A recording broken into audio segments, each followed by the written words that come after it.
Hello everyone, बहुत बहुत स्वागत है आप सभी का हमारे YouTube channel government job factory पर।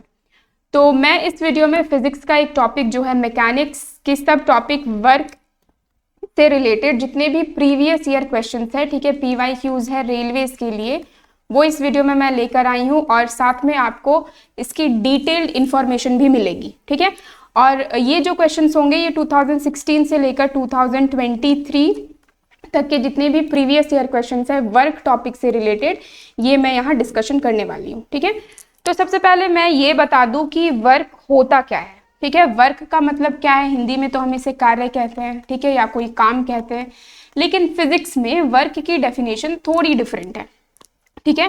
फिजिक्स में वर्क क्या होगा कि मान लो कोई चीज है, कोई ऑब्जेक्ट है, इस पर मैंने फोर्स अप्लाई किया और इस फोर्स के वजह से ये बॉडी जो है डिस्प्लेस कर रहा है, यानी कि मूव कर रहा है, ठीक है, डिस्प्लेसमेंट हो रही है। तो फोर्स के वजह से ही अगर डिस्प्लेसमेंट भी हो रही है तब मैं इस सिचुएशन को कहूंगी कि हाँ मैंने वर्क किया है, ठीक है।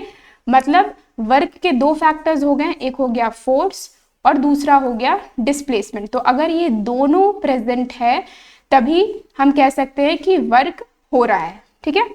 एक और चीज मैं बता दूं, सपोज मैंने फोर्स इस डायरेक्शन में अप्लाई किया है और डिस्प्लेसमेंट इस तरफ हो रहा है, यानी कि जिस डायरेक्शन में मैंने फोर्स अप्लाई किया उस डायरेक्शन में डिस्प्लेसमेंट नहीं हुआ, ठीक है। तो इस केस में वर्क जो है इन दोनों के बीच में जो एंगल बन रही है जिसे हम थीटा मार्क करते हैं, ठीक है, तो वर्क इस थीटा पे भी डिपेंड करता है, यानी कि एंगल पे भी डिपेंड करता है, ठीक है। तो इन सारी सिचुएशन से वर्क का फॉर्मूला क्या हो जाएगा, सबसे पहले तो work is equals to force into displacement, S मतलब डिस्प्लेसमेंट हुआ, ठीक है। तो वर्क हमें कैसे मिलेगा, फोर्स और डिस्प्लेसमेंट को मल्टीप्लाई कर दो तो वर्क मिल गया। दूसरी कंडीशन ये है कि जब इस तरह की केसेस आए, मतलब जब फोर्स और डिस्प्लेसमेंट एक डायरेक्शन में नहीं हो, अलग अलग डायरेक्शंस में हो, जब उनके बीच में कोई एंगल बन रहा हो, तब वर्क का फॉर्मूला क्या होता है, force into displacement into cos theta, ठीक है, ये हो गया। एक और बात मैं बता दूं वर्क के बारे में कि वर्क की जो एसआई यूनिट है वो है जूल, ठीक है, वर्क की एसआई यूनिट है जूल और इसकी सीजीएस यूनिट है अर्क, ठीक है। चलो अब जो पीवाईक्यूज है प्रीवियस ईयर क्वेश्चन है उसमें मैं आती हूँ। पहला क्वेश्चन देखो, आप देख सकते हो ये आरआरबी ग्रुप डी 2018 में ये क्वेश्चन ली गई है, ठीक है। A horizontal force 10 Newton displaces an object of 5 kg to a distance 2 meter in a direction of force। क्या सिचुएशन है यहाँ पे, एक हॉरिजॉन्टल फोर्स है, ठीक है, मतलब इस डायरेक्शन में एक फोर्स अप्लाई हो रहा है जिसकी वैल्यू दी गई है 10 न्यूटन, ठीक है। अब ये क्या कर रहा है, एक 5 kg का ऑब्जेक्ट है, इसे डिस्प्लेस कर रहा है, ठीक है, जिसके वजह से ये जो ऑब्जेक्ट है ये 2 मीटर्स मूव कर रहा है, ठीक है, 2 मीटर्स का डिस्टेंस ये कवर कर रहा है। तो हमें पूछा गया है वर्क डन क्या होगा, ठीक है। अब देखो यहाँ तीन इंफॉर्मेशन दी गई है, फोर्स, मास और डिस्प्लेसमेंट, लेकिन हमें बस फोर्स और डिस्प्लेसमेंट की जरूरत है, ठीक है। तो हो सके बच्चे यहाँ पे ये 5 kg से कंफ्यूज हो जाए कि 5 kg हमें कहाँ यूज करना पड़ेगा, बट ऐसा बिल्कुल नहीं है, बस हमें फोर्स और डिस्प्लेसमेंट को मल्टीप्लाई कर देना है, यानी कि 10 इंटू 2 गिव्स 20 जूल, ठीक है, जैसा भी मैंने बताया कि ऐसा यूनिट जूल होती है, ठीक है। तो 20 जूल यानी कि ऑप्शन ए यहाँ पे करेक्ट आंसर है। नेक्स्ट क्वेश्चन है, what is the amount of work done when an object moves under a force of 10 Newton and distance of 10 meter is covered in the direction of force। तो ये भी बहुत ही simple question है, force यहाँ दिया गया है 10 न्यूटन और डिस्प्लेसमेंट यहाँ दिया गया है 10 मीटर्स। तो वर्क का वैल्यू क्या हो जाएगा, फोर्स इंटू डिस्प्लेसमेंट यानी कि 10 इंटू 10 और ये हो गया 100 जूल, ठीक है। आप देख सकते हो ऑप्शन सी यहाँ करेक्ट आंसर है, ये ग्रुप डी 2018 में ये क्वेश्चन पूछी गई थी। नेक्स्ट क्वेश्चन है, a force of 50 newton displaces 10 metre. तो बहुत ही सिंपल है ये भी, work will be equals to force into displacement, force है 50 न्यूटन और डिस्टेंस है 10 मीटर, तो आंसर क्या हो जाएगा 500 जूल, यानी कि करेक्ट ऑप्शन है ए। अगला क्वेश्चन है, an object not moving after applying a force then we can say that, मतलब एक ऑब्जेक्ट है जिसके ऊपर फोर्स तो अप्लाई किया जा रहा है लेकिन वो मूव नहीं कर रहा है। जैसे मैं एक एग्जांपल दे दूं, मान लो ये एक वॉल है, ये एक दीवार है, ठीक है, इस दीवार को अगर कोई पर्सन कितनी भी जोर से, ठीक है, कितना भी फोर्स अप्लाई करके अगर इसे धक्का दे, ठीक है, इसे पुश करे, तो क्या ये दीवार हिल भी पाएगी, बिल्कुल नहीं, ठीक है। तो रीजन क्या है, यहाँ पे हमने फोर्स तो अप्लाई किया है लेकिन यहाँ कोई डिस्प्लेसमेंट नहीं हो रहा है, तो वर्क क्या होगा, नहीं, वर्क नहीं होगा। मतलब फोर्स की वैल्यू तो चलो कुछ हो रही है, लेकिन डिस्प्लेसमेंट यहाँ 0 है, जिसकी वजह से work is equals to force into displacement, ये हो जाएगा फोर्स इंटू 0, यानी कि वर्क की वैल्यू 0 हो जाएगी। ठीक है, तो कौन सा ऑप्शन यहाँ पे करेक्ट होगा, option D, any work has not done.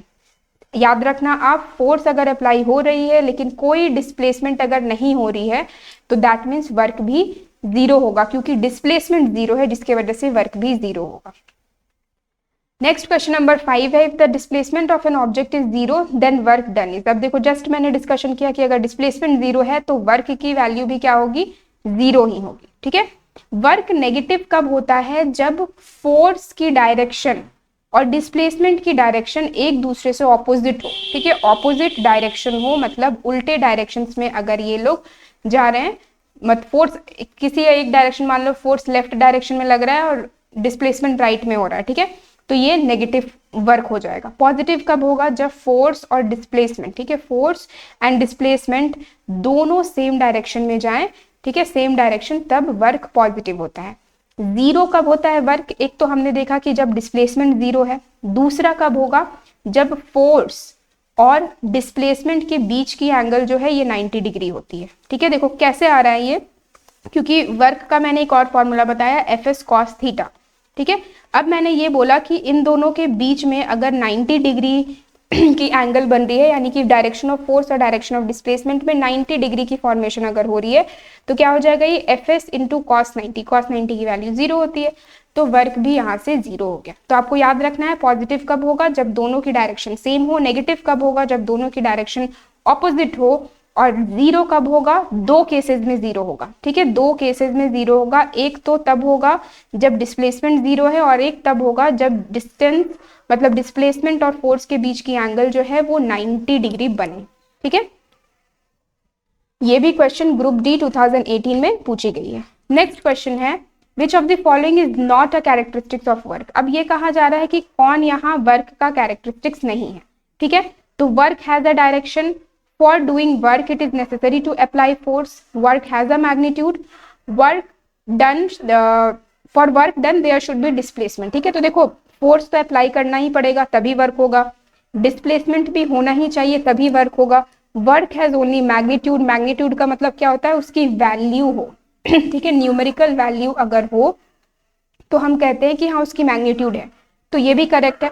तो इसका मतलब रॉन्ग ऑप्शन का क्या हुआ, option A, work has a direction. Work का डायरेक्शन नहीं होता, क्यों नहीं होता है, क्योंकि वर्क एक स्केलर क्वांटिटी है। ठीक है, स्केलर क्वांटिटी ऐसे क्वांटिटीज होते हैं जिनका कोई डायरेक्शन नहीं होता। ठीक है, नो डायरेक्शन, कोई डायरेक्शन नहीं है, लेकिन मैग्नीट्यूड जरूर होता है। और वही वेक्टर क्वांटिटी अगर आप ले लो, ठीक है, जैसे फोर्स एक वेक्टर क्वांटिटी है, तो इसका डायरेक्शन और मैग्नीट्यूड दोनों होता है। ठीक है, अब देखो वर्क वेक्टर कैसे हो गया, सॉरी स्केलर कैसे हो गया, तो वर्क का फॉर्मूला क्या है, फोर्स इनटू डिस्प्लेसमेंट। अब जो फोर्स है ना वो वेक्टर है और डिस्प्लेसमेंट भी वेक्टर है, तो जब भी मैं वेक्टर इनटू वेक्टर अगर करती हूँ तो मुझे स्केलर मिल जाता है, तो जिसके वजह से वर्क स्केलर है। दूसरा रीजन ये है कि वर्क का कोई डायरेक्शन नहीं होता, इसलिए भी ये स्केलर है। ओके, नेक्स्ट क्वेश्चन देखते हैं, नंबर 7, अ बस runs with a force of 4000 Newton and the work done by the bus is 2000 joule, what is the distance cover. ठीक है, तो क्या क्या गिवन है, फोर्स दिया हुआ है 4000 न्यूटन और वर्क दिया हुआ है 2000 जूल। हमें क्या फाइंड करना है, डिस्टेंस फाइंड करना है। ठीक है, डिस्टेंस कितना वो बस कवर कर पा रहा है। तो अब देखो सबसे पहला तो ये है कि वर्क का फॉर्मूला हमने क्या पढ़ा, वर्क का फॉर्मूला हमने पढ़ा फोर्स इनटू डिस्प्लेसमेंट। अब यहाँ से अगर मैं फोर्स को सब्जेक्ट बनाऊं तो फोर्स का फॉर्मूला क्या हो जाएगा, वर्क बाय डिस्प्लेसमेंट। और अगर मैं यहाँ से सब्जेक्ट को फॉर्मूला बनाऊं तो सब्जेक्ट का फॉर्मूला क्या हो जाएगा, वर्क बाय फोर्स। तो ये दोनों फॉर्मूलाज या ये तीनों फॉर्मूलाज आपको याद होने चाहिए। ठीक है, तो इस क्वेश्चन में हमें फोर्स दिया है, वर्क दिया है, डिस्प्लेसमेंट नहीं दिया गया, मतलब कौन सा फॉर्मूला लगाना होगा, नंबर 3 फॉर्मूला हमें अप्लाई करना होगा। ठीक है, तो क्या हो जाएगा, displacement is equals to work by force, यानी कि 2000 डिवाइडेड बाय 4000, कैंसिल करने पे ये क्या आ जाएगा, 0.2 मीटर। ठीक है, यूनिट का भी आपको ध्यान देना है, एसआई यूनिट होता है, एसआई यूनिट ऑफ डिस्प्लेसमेंट जो है वो होता है मीटर। ठीक है, तो ऑप्शन डी यहाँ पे करेक्ट आंसर है। नेक्स्ट क्वेश्चन नंबर 8 है, if a man pools a trolley by applying a force of 50 Newton. ठीक है, फोर्स यहाँ कितना दिया हुआ है, 50 न्यूटन फोर्स है और डिस्प्लेसमेंट 30 मीटर्स है। ठीक है, 30 मीटर डिस्प्लेसमेंट है। तो वर्क क्या होगा, work is equal to force into displacement. तो ये हो गया 50 इंटू 30 यानी कि 1500 जूल। तो ऑप्शन ए यहाँ करेक्ट आंसर है। नेक्स्ट क्वेश्चन नंबर 9 है, a man puts 20 kg object on his head by raising the object 2 meter above the earth surface. What will be the work done? अब देखो work का formula मैंने बार बार बताया है, force into displacement है। यहाँ displacement तो हमें दिया हुआ है 2 मीटर्स, लेकिन क्या यहाँ पे हमें फोर्स गिवन है? तो नहीं, हमें यहाँ पे फोर्स नहीं दिया गया है। तो फिर क्या होगा, फोर्स का फॉर्मूला हमें अप्लाई करना होगा जो होता है मास इंटू एक्सिलरेशन। अब देखो यहाँ तो कोई एक्सिलरेशन भी नहीं है, लेकिन ये एक कंडीशन है ना, above from the earth surface, मतलब अर्थ से उसे रेज किया जा रहा है, अर्थ के सरफेस से उस सामान को उठाया जा रहा है। ठीक है, तो यानी कि हम अर्थ की जो ग्रेविटी है उससे रिलेटेड जो एक्सिलरेशन है, यानी कि gravity acceleration due to gravity g को यूज कर सकते हैं। ठीक है, अब देखो जी की वैल्यू क्या होती है, ऐसे तो 9.8 मीटर पर सेकेंड ले सकते हैं या तो फिर 10 मीटर पर सेकेंड भी ले सकते हैं। ठीक है, तो यहाँ ऑप्शंस के अकॉर्डिंग आप देख सकते हो सारे ऑप्शंस में लास्ट में 0 है, यानी कि हमें 10 लेना ही पड़ेगा यहाँ पे। ठीक है, तो फोर्स क्या हो गया, फोर्स है mass 20 into acceleration due to gravity 10, तो 200 ये हो गया। अब आते हैं इस फॉर्मूला में, W is equals to F S, तो F हमारा आया है 200 और S है 2, तो आंसर क्या हो जाएगा 400 जूल, यानी कि सही ऑप्शन है बी 400 जूल। ठीक है, तो यहाँ पे देखो वर्क का फॉर्मूला क्या आ रहा है, work is equals to M into G into displacement, जिसे हम H भी लिख सकते हैं, हाइट। तो वर्क का एक और नया फॉर्मूला आ गया mgh। ये फॉर्मूला और किसका होता है, पोटेंशियल एनर्जी का भी होता है। और क्योंकि work and energy are the same thing, तो जिसके वजह से हम ये कह सकते हैं कि ये वर्क का भी फॉर्मूला है और ये पोटेंशियल एनर्जी का भी फॉर्मूला है। ठीक है, नेक्स्ट क्वेश्चन है, a man puts 13 kg object on his head by raising the object 1.5 metre above the surface of the earth. Work done हमें फाइंड करनी है, जी की वैल्यू दी गई है, तो सेम यही फॉर्मूला हमें लगाना है। वर्क इज इक्वल्स टू क्या हो जाएगा mgh, या तो पहले आप फोर्स फाइंड कर भी फाइंड कर सकते हो। तो m कितना है 13 है, g की वैल्यू है 1.5 और सॉरी g की वैल्यू है 10 और h की वैल्यू है यहाँ पे 1.5।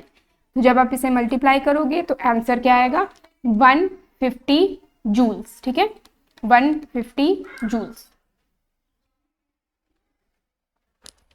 195 इसे मल्टीप्लाई करने पे आएगा 195 जूल्स। तो ऑप्शन ए यहाँ पे करेक्ट आंसर है। तो आज के लिए बस इतना ही, फिर नेक्स्ट डे मैं लेकर आऊँगी और भी PYQs यानी कि प्रीवियस ईयर क्वेश्चंस, जो आपके रेलवेज के एग्जाम्स के लिए काफ़ी इंपॉर्टेंट होगा। ठीक है, तो अगर आपको ये वीडियो पसंद आई हो तो आप इसे लाइक करें और साथ ही सब्सक्राइब करें हमारे चैनल गवर्नमेंट जॉब फैक्ट्री को। धन्यवाद।